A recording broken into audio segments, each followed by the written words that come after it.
Hello అండి, అందరికీ నమస్కారం. Welcome to Lalitha's food and blogs. ఈ వీడియోలో ఏంటంటే మాఘ పౌర్ణమి కదండి. మాఘ పౌర్ణమి స్పెషల్ ఏంటి అంటే మా ఊరు దగ్గరలో ఒక 10 కిలోమీటర్ల దూరంలో మాకు సముద్రం అయితే ఉందండి. సముద్రానికి అక్కడ తీర్థం అయితే జరుగుతుంది. సో మేము కూడా ప్రతి సంవత్సరం మాఘ పౌర్ణమికి అక్కడికైతే వెళ్ళి స్నానాలు అయితే చేస్తాము. ఆ సూర్య భగవానుడికి అలాగే గంగమ్మ తల్లికి పూజలు అయితే చేసుకొని వస్తాం అన్నమాట. సో ఈ సంవత్సరం కూడా ప్రతి సంవత్సరం లాగే వెళ్ళాము. రష్ అయితే ఎప్పుడు కూడా జనాలతో నిండిపోతూ ఉంటుంది. రోడ్డు కొంత దూరం వరకు నడిచొచ్చి రోడ్ నుంచి ఒక 1/2 కిలోమీటర్ వరకు అయితే నడిచాము. ఎండ అయితే సూపర్ ఉంది, చాలా గట్టిగా కాస్తుంది అనమాట. ఇదైతే గుడి, దుర్గమ్మ దేవి గుడి అనమాట. పక్కనే గంగమ్మ తల్లి గుడి కూడా ఉంటుంది. సో ఇది తీర్థము, ఒక చిన్న సైజ్ తీర్థం అనుకోవడానికి కూడా లేదు, అలాగే పెద్ద సైజ్ తీర్థం అనుకోవడానికి కూడా లేదు. తీర్థం కంటే మెయిన్ ఇక్కడ జనసంద్రం అయితే ఎక్కువ ఉంటుంది. ఎందుకంటే స్పెషల్ అకేషన్లో అట్లాంటివి అయితే మనకి జనాలు విపరీతంగా ఉంటారు కదా. అలాంటిది సముద్రంలో ఇది మామూలుగా అయితే జనాలు తక్కువగా ఉంటారు. ఇలాంటి పౌర్ణమి రోజు స్నానాలు అయ్యి చేయాల్సి వస్తున్నప్పుడు జనాలు అయితే మాత్రం విపరీతంగా అయితే వస్తారు. చూసారు కదా ఎంతమంది జనాలు అయితే ఉన్నారో. మేము కూడా అందరితో పాటు కలిసి సముద్ర స్నానం అయితే చేసేసాము. సముద్ర స్నానం చేసి గంగమ్మ తల్లికి దండం పెట్టేసుకొని, సూర్య భగవానుడికి దండం పెట్టేసుకొని, పూజలు చేసేసుకొని కొంతసేపు సముద్రంలో అయితే ఈత అయితే కొట్టాము. అదేలేండి, ఎంజాయ్ అయితే చేసాము సముద్రంలో ఆడుకుంటూను కొంతసేపు. కానీ ఎప్పుడు రష్ అయితే ఉంటుంది, కానీ ఈ సంవత్సరం ఇంకా ఎక్కువ రష్ అయితే ఉందన్నమాట. ఇది ఇంకా మేము ఒక 9:30, 10 ఆ టైంకి ఆ ప్రాంతంలో అయితే ఇలా ఉన్నారు. కానీ రాను రాను ఇంకా జనాలు అయితే పెరిగిపోతూ ఉంటారనమాట.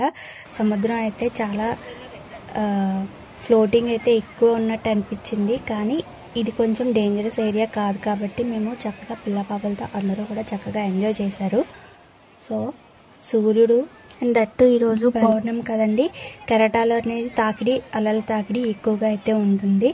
సో అలా ఉన్నా సరే ఇక్కడ వరకు కొంచెం డేంజరస్ అయితే కాదనమాట. ఇలా మాఘ పౌర్ణమికి మీలో ఎంతమంది సముద్ర స్నానానికి కానీ నదీ స్నానానికి కానీ వెళ్తారో అనేది నాకు కామెంట్లో అయితే చెప్పండి. సో ఇలా స్నానం చేయడం వల్ల ఏంటి అంటే మన పితృదేవతలు అలాగే మన దేవతలు ఉంటారు కదా, దేవతలు అనేటి వాళ్ళు మనకి భూమి మీదకి ఆ రోజు వచ్చి వాళ్ళు కూడా అక్కడ స్నానాలు ఆచరిస్తారనేది చెప్తూ ఉంటారు. అది ఎంతవరకు అనేది నాకు కూడా తెలియదు పూర్తిగా స్టోరీ అయితే. సో ప్రతి సంవత్సరం వెళ్ళడం, మనం సముద్ర స్నానం చేయడం, దండం పెట్టుకోవడం, రావడం ఎప్పుడు అలాగే జరుగుతుంది. ఎప్పుడు కూడా మిస్ అవ్వము. సో ఈ సంవత్సరం కూడా అలాగే వెళ్ళి శుభ్రంగా గంగమ్మ తల్లికి, ఇది గంగమ్మ తల్లి గుడి అన్నమాట, గంగమ్మ తల్లిని దర్శించుకొని దండం పెట్టేసుకొని వచ్చేసాము. అలాగే ఇది గంగమ్మ తల్లి విగ్రహం అన్నమాట.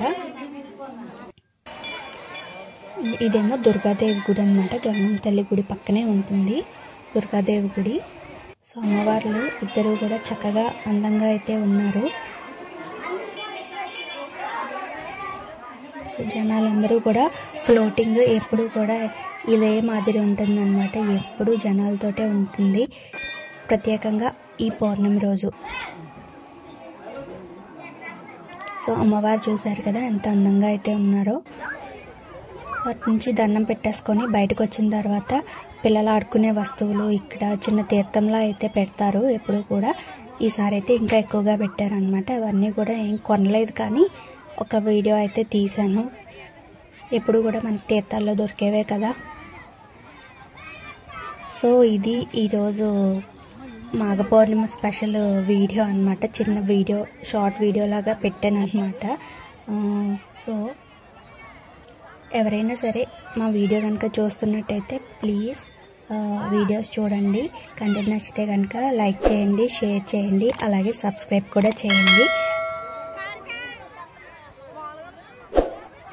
అండ్ మీలో ఎంతమందికి మాఘ పౌర్ణమి గురించి తెలుసో అనేది నాకు కామెంట్లో చెప్పండి.